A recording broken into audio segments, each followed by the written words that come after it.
अखिल भूमंडलीय सर्व शिरोमणि मुनि समाज के संस्थापक आदि मुनीश्वर योगेश्वर सद्गुरुदेव शिव मुनि महाराज की जय। उपस्थित मुनि वृंद, साधु सज्जन वृंद, संत वृंद, साधक वृंद, आध्यात्म ज्ञान के जिज्ञासुओं और प्रेमियों, सभी श्रोता वृंद, आप सबको मेरा कोटिशः नमन, सप्रेम जय जीव। तो आध्यात्मिक चर्चा चल रही है और हम लोग सद्गुरुदेव शिव मुनि महाराज रचित ग्रंथ निरोग होने का अद्भुत उपाय पर चर्चा कर रहे हैं। आज अध्याय 8 पर चर्चा होगी, मनुष्य का महत्व। तो पढ़ लेते हैं ना। राजा का सारा राज्य, सारे सेवक और सारा धन उसके पुत्र के लिए है। कोई भी राजा अपने प्यारे पुत्र के स्वास्थ्य के लिए, अपने पुत्र का प्राण बचाने के लिए, अपना सारा खजाना खर्च करने के लिए सर्वदा तैयार रहेगा। राजा के सारे नौकर उसके प्यारे पुत्र के भी नौकर हैं। यदि संसार का प्रत्येक मनुष्य अपना संपूर्ण मकान, धन, संपत्ति और सेवक अपने प्यारे पुत्रों के लिए निछावर कर सकता है, तो क्या दया सागर जगत पिता भगवान की सृष्टि में कोई चीज़ ऐसी भी हो सकती है जो उसके प्यारे पुत्रों का अर्थात मनुष्यों का विरोध करे? जैसे बाप का बड़े से बड़ा सेवक भी उसके प्यारे पुत्र की सेवा के लिए तैयार रहेगा, ठीक उसी तरह से संसार की सारी प्रकृति और ईश्वर का बनाया हुआ सारा संसार उसके प्यारे पुत्रों अर्थात मनुष्यों की रक्षा के लिए हर वक्त तैयार रहेगा और तैयार है। जैसे मूल्यवान से मूल्यवान हीरे भी पुत्र की रक्षा में खर्च किए जा सकते हैं और पुत्र के सामने उनका कोई मूल्य नहीं है, ठीक उसी तरह से ईश्वर के बनाए हुए, ईश्वर के मूल्यवान हीरे, सूर्य, चांद, तारे, वायु, नदी, जल, मिट्टी, अग्नि, आकाश और पहाड़ सब उसके प्यारे पुत्रों की, मनुष्यों की रक्षा के लिए हैं। देखो, ये बहुमूल्य पदार्थ भी मनुष्य के आगे, ईश्वर के इन प्यारे पुत्रों के आगे तुच्छ हैं। एक सम्राट अपने प्रिय पुत्र के मर जाने पर अपना सारा खजाना खर्च करके और अपना सारा राज्य देकर भी उसे नहीं पा सकता। सारा जड़ संसार, संसार की सारी जड़ संपत्ति एक मनुष्य के भी मूल्य की बराबरी कभी नहीं कर सकती, नहीं कर सकती। अखिल भुवन विश्व ब्रह्मांड में सबसे बड़ी वस्तु मनुष्य है। ईश्वर की सारी सृष्टि, सारी प्रकृति मनुष्य के लिए है, मनुष्य उसके लिए नहीं है। ईश्वर की सारी सृष्टि और स्वयं प्रकृति देवी मनुष्य की सेवा के लिए हाथ जोड़कर हर वक्त तैयार रहती है। संसार के सब पदार्थ, प्रकृति के प्रत्येक नियम हमारी रक्षा के लिए हैं, नाश के लिए नहीं। इनमें से कोई वस्तु या पदार्थ यदि हमारे लिए अनुपयोगी होता तो उसे परमात्मा, आत्मा या ईश्वर बनाता ही नहीं। इन्हें शत्रु समझकर, रोग से डरकर, ईश्वर की शक्तियाँ और दयालुता पर अविश्वास करके अज्ञानवश मनुष्य रोगी और दुखी हो रहा है। रोग जो उत्पन्न ही नहीं हुए उन्हें बलवान समझना और अपने को निर्बल समझना बहुत बड़ी भूल और बहुत बड़ा अज्ञान है। यही अज्ञान और भूल तमाम रोगों और दुखों का कारण है। सद्गुरुदेव शिव मुनि महाराज की जय। बहुत बड़ी बात है और बहुत ही रहस्य की बात है। सद्गुरुदेव बतला रहे हैं मनुष्य का महत्व, है ना। राजा का सारा राज्य, सारे सेवक और सारा धन उसके पुत्र के लिए है। ये तो बहुत बड़ी बात है, सबको मालूम है ना। राजा का सारा राज्य और सारे सेवक और सारा धन उसके पुत्र के लिए है। कोई भी राजा अपने प्यारे पुत्र के स्वास्थ्य के लिए, अपने पुत्र का प्राण बचाने के लिए, अपना सारा खजाना खर्च करने के लिए सर्वदा तैयार रहेगा। कोई भी राजा, है ना। राजा के सारे नौकर उसके प्यारे पुत्र के भी नौकर हैं। अब राजा के जो नौकर हैं उसके प्यारे पुत्र के भी नौकर हैं। यदि संसार का प्रत्येक मनुष्य अपना संपूर्ण मकान, अब संसार का प्रत्येक मनुष्य कह रहे हैं, प्रत्येक मनुष्य की बात हो रही, अपना संपूर्ण मकान, धन, संपत्ति और सेवक अपने प्यारे पुत्रों के लिए न्यौछावर कर सकता है। जब संसार का प्रत्येक मनुष्य ऐसा ही करता है ना, अपने प्यारे पुत्रों के लिए अपनी धन संपत्ति सेवक सब अपने पुत्रों के लिए न्यौछावर कर सकता है, तो क्या दया सागर जगत पिता भगवान की सृष्टि में कोई ऐसी चीज भी हो सकती है जो उसके प्यारे पुत्रों का अर्थात मनुष्यों का विरोध करे? ना सुंदर उदाहरण दे के बता रहे हैं सदगुरुदेव। एक साधारण पिता, एक साधारण मनुष्य अपने पुत्र के लिए धन संपत्ति मकान सब कुछ न्यौछावर कर देता है ना।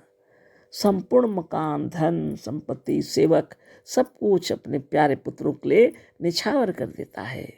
जगत के सबको पता है।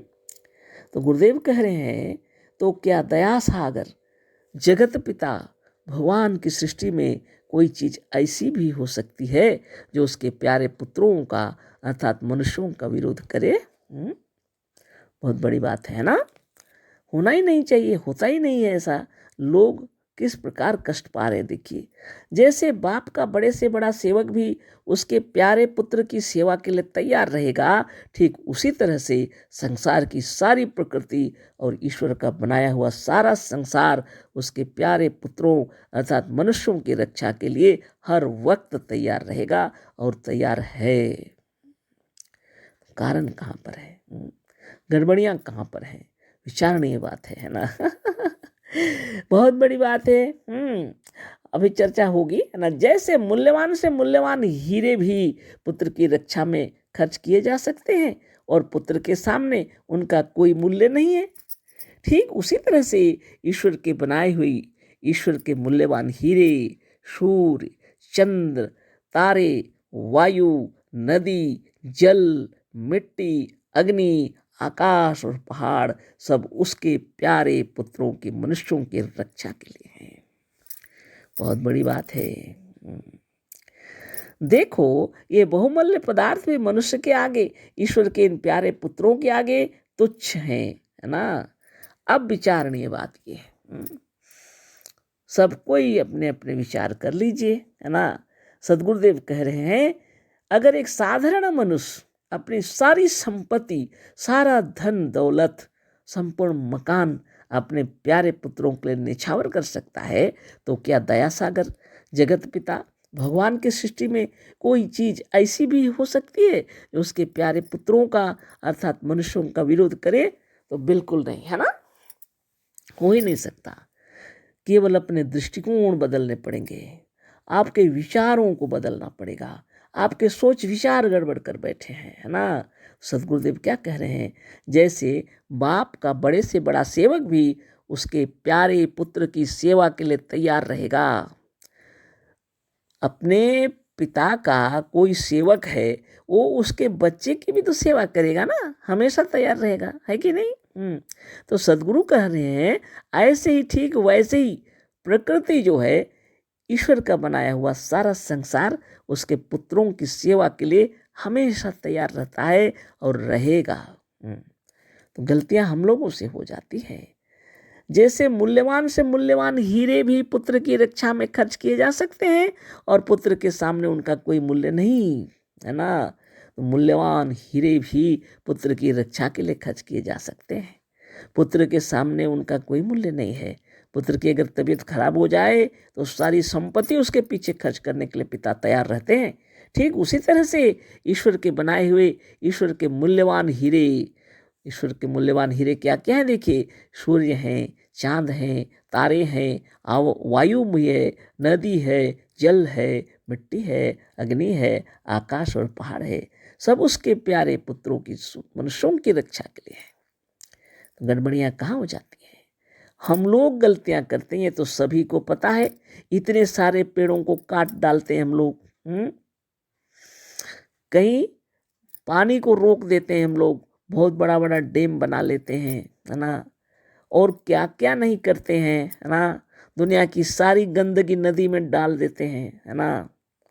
आप ही विचार कीजिए, ये नियम विरुद्ध काम हो रहा है कि नहीं हो रहा। कोई किसी के पितर तर जाएंगे बोल करके उनके लाश को या तो उनकी सब राख को या तो जो कुछ कहिए, है ना, सब डाल देंगे हम लोग नदी में, है ना, पानी खराब होगा कि नहीं होगा। सारे कारखाना का गंदा सब पानी नदी में चला देंगे तो कारखाना का गंदा पानी, वाह, सब कुछ गड़बड़ हो रहा है। वायुमंडल दूषित हो गया। मिट्टी के अंदर भी गंदगियाँ आ गई। सब गंदगी ही गंदगी, है ना। किसने किया है? सब हमने किया है, आपने किया। इसकी कैसी सफाई होगी वो भी मनुष्य को विचार करना पड़ेगा ना। अब प्रकृति भी इस पर कार्य करती है ना। जब बहुत ज़्यादा नदियाँ गंदी हो जाएंगी तो निश्चित रूप से इतनी जोर बाढ़ आना स्वाभाविक है, ताकि सबको धो के फेंकना है ना वो सबको। प्रकृति से काम हो रहा। कहीं पहाड़ धंस रहे हैं, कहीं ग्लेशियर गल रहे हैं, गिर रहे हैं, पिघल रहे हैं, है ना। ये सब क्या हुआ? सब मनुष्य की गलतियों से हो रहा, है ना।